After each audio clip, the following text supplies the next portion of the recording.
खबर संभल से है, जहां राष्ट्रीय आर्य वीर दल और आर्य व्रत द्वारा त्यागी स्पोर्ट्स स्कूल और कन्या गुरुकुल ग्राम कल्याणपुर में महर्षि दयानंद सरस्वती की 200वीं जयंती को अमृत महोत्सव के रूप में मनाया गया। आपको बता दें कि बुधवार को 200 कुंडलीय यज्ञ के साथ अमृत महोत्सव की शुरुआत की गई। आर्य वीर दल के अध्यक्ष आचार्य धर्मवीर आर्य, संस्कृति विभाग के अध्यक्ष आचार्य ओमव्रत, आचार्य जय गोपाल आर्य ने विधि विधान पूर्वक मंत्र उच्चारण के साथ यज्ञमानों ने यज्ञ में आहुतियां प्रदान की गई। यज्ञ उपरांत आचार्य धर्मवीर आर्य, भोला सिंह त्यागी, डॉक्टर पपेंद्र आर्य, दिवेंद्र पाल वर्मा, भारत सिंह यादव ने संयुक्त रूप से ओम ध्वज और राष्ट्रीय ध्वज का आरोहण किया गया। इस दौरान वायुमंडल में यज्ञ की पवित्र ऊर्जा का प्रसार हो गया और ओम की ध्वनि गुंजमान हो गई। वहीं राष्ट्रीय आर्य वीर दल द्वारा महर्षि दयानंद सरस्वती जी के जीवन चरित्र पर आधारित प्रतियोगिता का भी आयोजन किया गया, जिसमें अनेक विद्यालयों के बच्चों ने बढ़ चढ़कर प्रतिभाग किया। आपको बता दें कि अतिथि गणों ने विजयी प्रतिभागियों को पुरस्कृत और सम्मानित भी किया और उनका उत्साहवर्धन किया। अमृत महोत्सव कार्यक्रम में दिल्ली, मुरादाबाद, अलीगढ़, मथुरा, लखनऊ, कौशाम्बी, कुंदरकी, अमरोहा, असमोली, संभल के आर्य बंधुओं ने भागीदारी और कार्यक्रम का समापन शांति पाठ के साथ किया गया। इस अवसर पर विभाग प्रचारक अतुल, भाजपा जिला अध्यक्ष हरेंद्र चौधरी, कुलदीप चाहल, संजीव, दिनेश जाटव, प्रताप वर्मा, संतोष आदि लोग मौजूद रहे। आचार्य धर्मवीर, आपको बताना चाहता हूँ कि आज हमारे राष्ट्रपिता में महर्षि स्वामी दयानंद जी महाराज की 200वीं जन्म जयंती है और ये अमृतोत्सव इसी रूप में मनाया जा रहा है कि ऋषि दयानंद ने इस समाज के ऊपर कितना बड़ा उपकार किया। नारी उत्थान, विधवा विवाह, बाल विवाह, छुआछात, ढोंग, आडंबर, पाखंड, पूरा जीवन और मुख्य रूप से राष्ट्र को आज़ादी दिलाने का काम जो ऋषि दयानंद ने कहा, ऋषि दयानंद ने किया, वो अवर्णनीय है। ऋषि दयानंद महाराज ने वो चिंतन दिया और एक नहीं अनेकों ग्रंथ लिख करके सत्य और असत्य का निर्णय किस प्रकार स्वामी जी महाराज ने कहा दिया और कहा, हे संसार के लोगों, यदि आप अपने जीवन का उत्थान करना चाहते हो तो आप वेदों की ओर आइए। जो हमारी प्राचीन संस्कृति है, जो हमारी प्राचीन मर्यादा है, जो हमारे प्राचीन ग्रंथ हैं, उन्हीं की ओर हमें लौटना है और उनको अपने जीवन में धारण करके इस देश को स्वर्ग के समान बनाना है। ये ऋषि दयानंद ने स्वप्न सोचा था और ये जन्म जयंती मनाने का हमारा यही मुख्य रूप से उद्देश्य है कि हमारे आने वाली संतान अपने वैदिक संस्कारों को, वैदिक मर्यादाओं को और आर्य समाज के जो सिद्धांत ऋषि दयानंद ने दिए हैं उनको अपने जीवन में अपनाएं और कर्णवंतो विश्वमार्यम, बहुत बड़ा उद्देश्य ऋषि दयानंद ने दिया है कि कर्णवंतो विश्वमार्यम, हम केवल अपने आप को आर्यम न करें बल्कि सारे संसार को आर्य बनाएं, तब जा करके ये राष्ट्र और ये मानव जाति सुखी होगी। इसी का हमारा ये उत्सव मनाने का मुख्य उद्देश्य रहा। धन्यवाद। सारी देश के साथ हुई गजब की गद्दारी थी। मैं कहना चाहता हूँ चल रही मालियों की नीयतों पे करो ना भरोसा, मालियों की नीयतों पे करो ना भरोसा, जरा दाम जो लगा तो ये चमन बेच डालेंगे और खूनी शहीदों का शाहियों से पूछ देंगे, अपनी कलम से वतन बेच डालेंगे। कितने बड़े गद्दारे।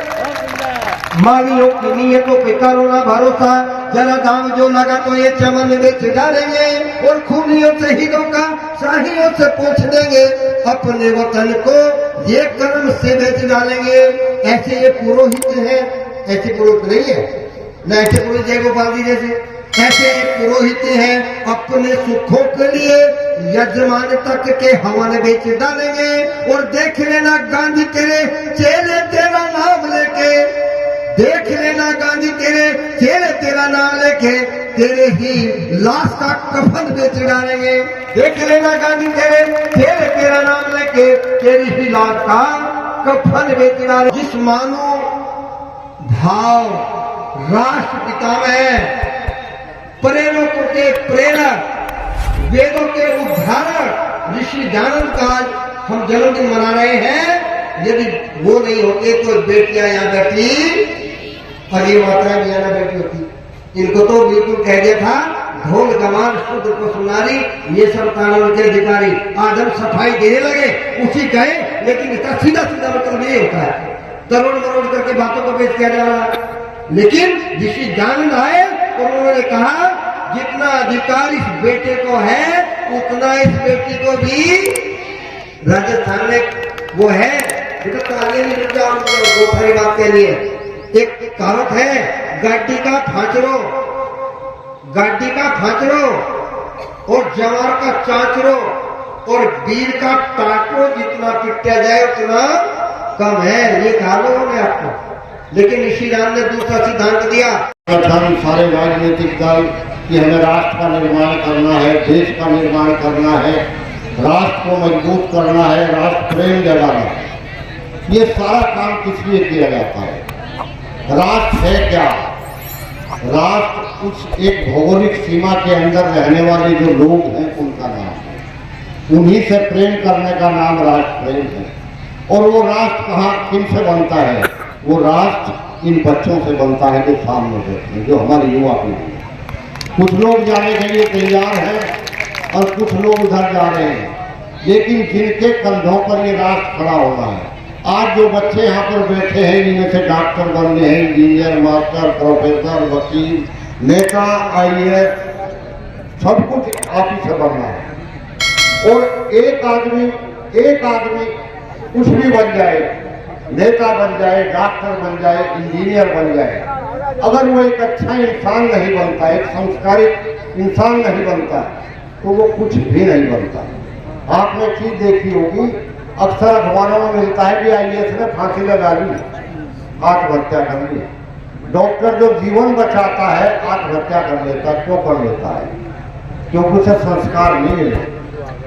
उसने दुनियावी तालीम जिसको बोलते हैं एजुकेशन को प्राप्त कर ली, लेकिन उसने संस्कार प्राप्त नहीं किए। मैं बहुत संक्षेप में बताना चाहता हूँ कि आज समाज वो स्कूल है, वो शाला है जहाँ पर राष्ट्र का निर्माण करने के लिए उसकी आधारशिला, उसकी नींव, उसके भावी नागरिक तैयार किए जाते हैं। उन बच्चों को तैयार किया जाता है जिस राष्ट्र का निर्माण करते हैं। और एक बात और आपको बताऊं, बड़े लोगों को बताने के लिए मेरे पास कुछ नहीं है, सब मेरे से ज़्यादा जानते हैं और सब मेरे से अच्छा बोलना जानते हैं।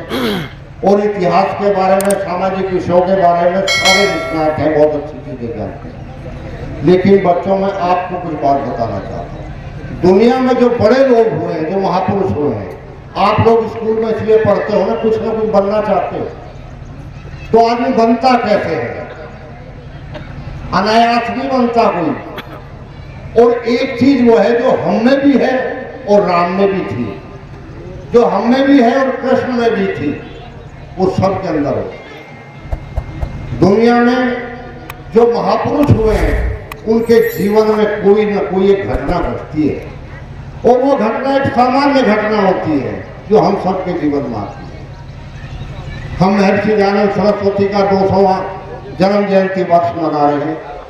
ये भी हमारे लिए सौभाग्य की बात है कि 1925 में गुरुकुल वृंदावन में जितना बड़ा कार्यक्रम महर्षि दयानंद की प्रथम जन्म शताब्दी मनाई गई थी, उतना अभी तक कोई इतना बड़ा कार्यक्रम नहीं हुआ है महात्मा नारायण स्वामी जी के संयोजन में हुआ है।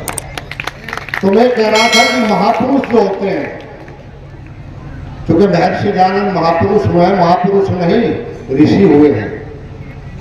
और एक और बात बताऊं आपको, ऋषि तो किसी के नाम में जोड़ते हैं, योग ऋषि, फलाना ऋषि।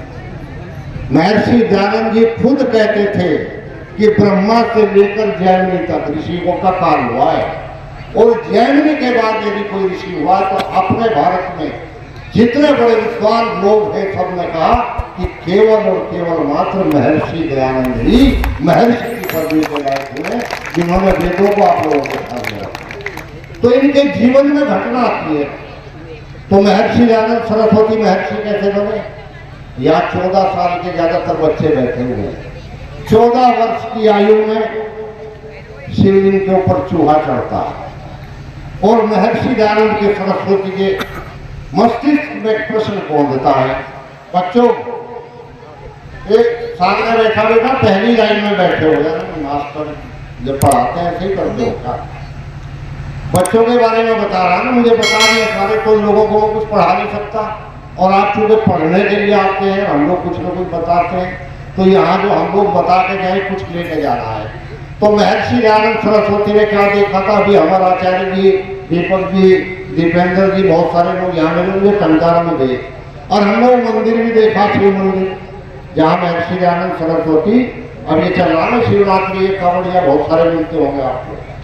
इसी शिवरात्रि पे महर्षि दयानंद जी को बोध हुआ था, जिसे हम लोग बोधरात्रि के रूप में मनाते हैं। तो शिव जी के ऊपर चूहा चढ़ा हुआ महर्षि दयानंद जी, और उनके दिमाग में बात आई कि शिव जो संहारक भी है, विनाशक है,